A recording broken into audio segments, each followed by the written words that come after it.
స్కూల్కి పంపించాం, అప్పుడు మాస్టర్ వచ్చి పట్టుకెళ్ళాడు. ఆధార్ కార్డు ఉందిగా వాడికి? మీకుందా? ఆయనకుందా? ఆయనకుండి మరి మీకెందుకు లేదు? మరి తెచ్చుకో వెళ్ళి. తీసుకుంటారా? నిజమేనా నువ్వు చెప్పేది?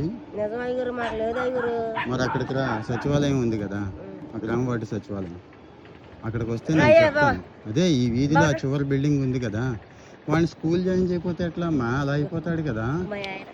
ఆధార్ కార్డు ఎందుకు తీసుకోలే? అయ్యా అంటే ఈ మధ్యన పెళ్లి చేసుకున్నాను, ఇది వీళ్ళు ఊరు నెల్లూరు, వీళ్ళు అడుగు తీసుకోలేదు.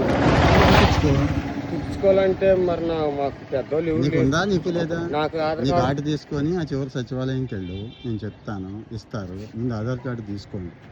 పిల్లలు చదువుకోకుండా మీరు ఎలా కష్టపడుతున్నారు, వాడిని ఇలాగే చేస్తారు ఆ జీవితాంతం.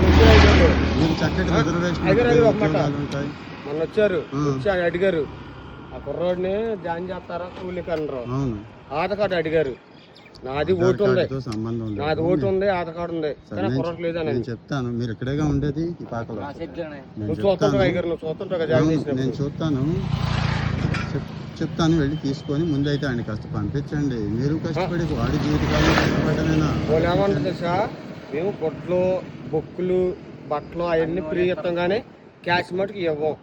15,000 అంట, కానీ ఆధార్ కార్డు కావాలంటున్నారు. అది పుచ్చుకోమన్నారు. డబ్బులు వస్తాయి మరి, అవి కూడా పోతున్నాయి. నీకు ఆయన పంపిస్తే వస్తాయి. మీలాంటి వాళ్ళ కోసం కదా. మన లేబర్ని చూసేదాళ్ళు. వెళ్ళి ముందు తెచ్చుకొని ఆయన బడికి పంపించి కాస్తా, సరేనా? ఇంకేమైనా అవసరం అయితే చెప్పు. మొత్తం అంటే ఈడీ చూసుకుంటే వెళ్తా ఉంటావు నువ్వు.